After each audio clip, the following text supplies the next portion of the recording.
Hey everyone, it's Ben Hardy here, and in today's video, we're going to be talking about the used car market. Now, I'm going to have to give a quick recap of what's happened with the used car market over the last year, and that'll lead right into the topic of today's video, which is going over right now and basically why now or within the next few months is going to be a great time to actually purchase a used car.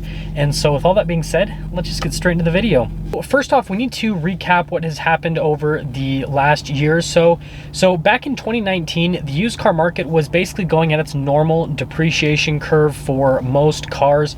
And so what was happening is most cars within the first 3 years of them being produced were having their biggest amount of depreciation. Then after 7 years, pretty much all of the depreciation happened. And then if you bought a car that was like 10 years or older, then typically it's just not really going to depreciate much more than it already has, with a few exceptions. But that was kind of like the normal trend for the market in 2019, and it just kind of continued with that. And you guys know that at the end of 2019, beginning of 2020, obviously we had the outbreak of the coronavirus, and that kind of shifted everything with the market. Now, in regards to the used car market, initially it actually took a dip. So at the end of March, beginning of April, when a lot of shutdowns were happening across the country and everything, basically the used car market just took a slight dip from what it was prior. So it was like the beginning of 2020, it was just, again, normal depreciation curve. And then all of a sudden at the end of March, beginning of April, it just plummeted, and everything pretty much plummeted at the end of March, beginning of April. But then obviously reality started to set in, and people started to kind of change their habits with what they do on a day-to-day basis. A lot of people that were working then started to work from home instead of going to an office, all that kind of stuff. And everyone pretty much tried to adapt as best as they could. And after that initial phase, then people kind of changed their mentality about purchasing cars, because again, there was that initial scare where everyone's like, I can't purchase a car, there's so much there's not stability right now, I don't know what's going to happen with the market. And so everyone just kind of pulls back and just stops buying things. And then there was kind of another market change after April, and this kind of started end of April, beginning of May range. And this was just kind of like the realization of what was happening kind of sunk into everyone, and a lot of people just kind of understood, okay, well, we're not really going to do any air travel anymore because we can't be around people because of social distancing. And if I took public transportation in the past, I'm probably not going to want to take that anymore because, again, social distancing. So then what you had is an influx of people going in and buying cars in the used car market and the new car market as well. And so the supply and demand just completely shifted. It went from nobody was buying cars at the end of March and beginning of April, and all the values plummeted, to all of a sudden there's everyone buying a car because people are like, okay, well, this is gonna be the only way I can get transportation just for day-to-day stuff. And then if I want to go on vacation at all this year, then I'm gonna need to do a car because I want to do a road trip or something like that. So everyone starts buying cars. But at the same time, car manufacturing got shut down for most places because either supply chains were disrupted, or what also happened was just entire factories were completely shut down. So you have a situation where everyone is all of a sudden jumping in and buying a car because that's what they need, and now cars aren't being produced anymore. And so then the supply and demand shifts in the complete opposite perspective, and then car values shoot through the roof because nobody can get a hold of these cars that people are trying to buy, because people are buying them quicker than they're being able to be produced and that people are selling them. So it's just completely a seller's market. Now, this seller's market continued for a pretty long time. It was pretty much the end of May until about the end of October is this time period where it's been really difficult to find cars in general, especially new ones, because again, they're still struggling with getting production up. But on used ones, it's been exceptionally hard. It's like the whole market just shrunk by a massive amount, not from buying, but just the available inventory, because everyone is buying so many cars. And so this really lasted for a really long time. But now there's two things getting in the way of this continuing to be a seller's market. Now, one of the things that is actually getting in the way of this continuing to be a seller's market is the current election situation that's happening in the US. Now, I don't want this video to become political at all. If you guys want to see anything about the election, then go look at official election results. I'm not going to be commenting on any of that. What I am going to comment on and how this actually has affected the market is the fact that there's a lot of questions with this election. This is a very hotly debated election, and it seems like it's just like soup. Like there's just like a hard line with this election. In elections in the past, people are like, hey, I would prefer this person to be in, but if that doesn't happen, it's okay, things will move on. Whereas this election, people are like, if this person doesn't get in, then it's the end of the world, versus if this person doesn't get in, it's the end of the world. Like it's just been super, like, just crazy.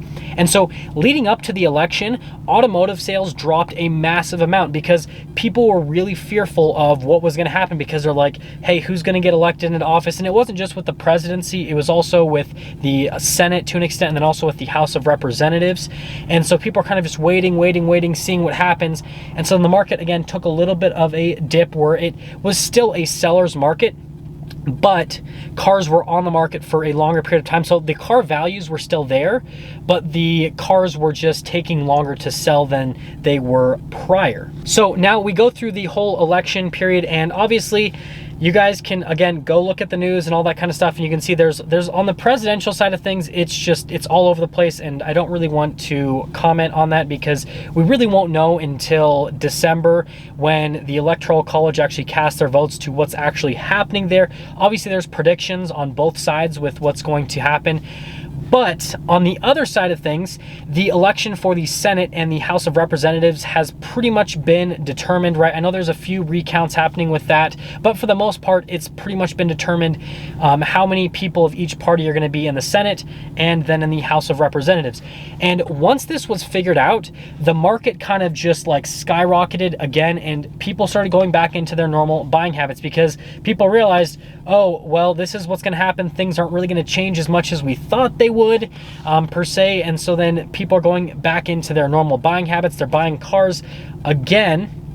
But there's kind of another shift that is happening. So the shift that's happening now post-election is everything from an economic standpoint seems to be increasing again, right? The stock market's been absolutely crazy, and people are buying cars, but they're still not buying them as quick as they were before. And so I see there's like a slight bubble, and I believe that this is the thing that's my prediction, right? Everything else that I've said up to this point is just what's happening. Now this is where I'm going to get into my kind of prediction, why I think it's going to be a good thing to buy a used car in the next little bit, because the value is going to drop slightly. So cars are sitting on the market longer than they were before, and car sales are also going down. And a first part of this is the fact that manufacturing has finally got up where people are getting their cars, and so people are going back to buying new cars again, whereas they were buying used cars because they just couldn't get a new car. So you have that happening in the market right now, where people are starting to buy new cars again. So that's taken away from the used car market. But we're also coming into wintertime, which wintertime isn't necessarily horrible, but typically wintertime is a lower volume time in the year for sales. So people just purchase less cars in the winter than they do in the spring and summer months. So we're coming into that.